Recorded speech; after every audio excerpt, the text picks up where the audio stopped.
उत्तराखंड सरकार ने जो यूसीसी कानून लागू किया है, इसके ऊपर आप क्या कहना चाहते हैं? क्या मत है आपका? देखिए, ये जो कानून है ये पूरी तरह से संविधान विरोधी ऐसा नहीं होता, शायद स्वतंत्रता के बाद ऐसा कभी हुआ भी नहीं है। स्वतंत्रता के बाद ही, अल्पसंख्यक द्वेषी, महिला विरोधी, एक फासिस्ट सरकार का अपने जनता पर निगरानी का तंत्र स्थापित करने की कोशिश है।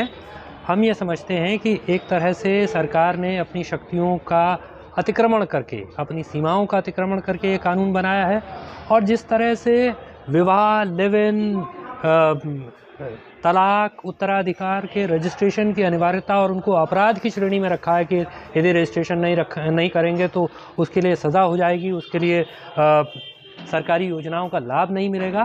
तो ये अपने आप में जानकारी नहीं थी मुझे कि आज चंद्रशेखर जी की दिवस है, क्योंकि 97 में हम लोग भाई समेत थे, 96 में ज्वाइन हुआ था।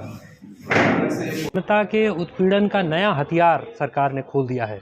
और जिस तरह से ख़ास तौर पर शिक्षक कर्मचारियों पर यह दबाव डाला जा रहा है कि 31 मार्च तक उनको रजिस्ट्रेशन करना है, अगर नहीं करेंगे तो तनख्वाह नहीं निकलेगी, ये पूरी तरह से उस कानून के हिसाब से भी गैर कानूनी है। तो हम ये समझते हैं कि इस कानून की न कोई ज़रूरत थी। ये विधि आयोग ने अपनी सिफारिशों में कहा 2018 में कि न तो ये कानून ज़रूरी है, न ये वांछित है। तो हम आज की तारीख पर ये समझते हैं कि इस कानून में जिस तरह के प्रावधान किए गए हैं, जिस तरह से जनता के उत्पीड़न का हथियार ये कानून बनाया गया है, इसको सिरे से खारिज किया जाना चाहिए। तो क्या गवर्नमेंट इसके ऊपर जो इसकी विसंगतियां हैं विचार करने को राजी हो रही है या नहीं हो रही है? गवर्नमेंट का, सरकार का क्या रुख है इसके ऊपर? देखिए, सरकार तो एक तरह से इस बात का ढोल पीट रही है कि वो देश में पहली सरकार है जो समान नागरिक संहिता ले आई है। अब आप सोचिए कि एक तो नागरिक हम देश के हैं, किसी प्रदेश के नहीं हैं। संविधान में भी जो उल्लेख है वो ये है कि पूरे देश सीमाओं के भीतर एक समान नागरिक संहिता बनेगी। अब एक राज्य की नागरिक संहिता बनाई गई है, दूसरे अन्य राज्य कह रहे हैं कि वो भी नागरिक संहिता की कमेटी बनाएंगे, वो भी एक तरह की नागरिक संहिता बनाएंगे।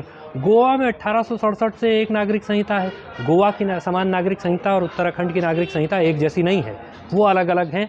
तो इस देश में कितनी समान नागरिक संहिताएं होंगी, और जब इतने तरह की समान नागरिक संहिताएं होंगी तो वो समान कैसी होंगी?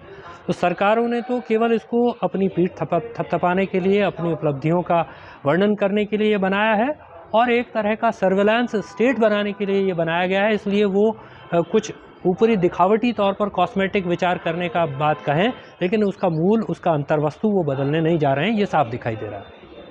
तो क्या दबाव समूह बना के, जन समूह बना के इसकी वापसी के लिए भी कुछ बात रखेंगे आप? किस तरीके से होगा ये? देखिए, हम तो बहुत साफ तौर पर कह रहे हैं कि ये सरकार नागरिकों को प्रजा में तब्दील करना चाहती है, लगातार उन पर शिकंजा कसना चाहती है, और उनकी निजता का हनन, उनके निजी रिश्तों में दखलंदाजी करने की जो पूरी कोशिश है, तो उसके खिलाफ जनता का जनमत निर्माण हो, इसके लिए हम पूरे प्रदेश में कोशिश कर रहे हैं। तमाम जनपक्षधर लोग, प्रगतिशील लोग, वामपंथी पार्टियां, हमारी पार्टी ने तो लगातार इसको अभियान चलाया है। हम निरंतर ये कोशिश कर रहे हैं कि इसके खिलाफ जनमत निर्माण हो।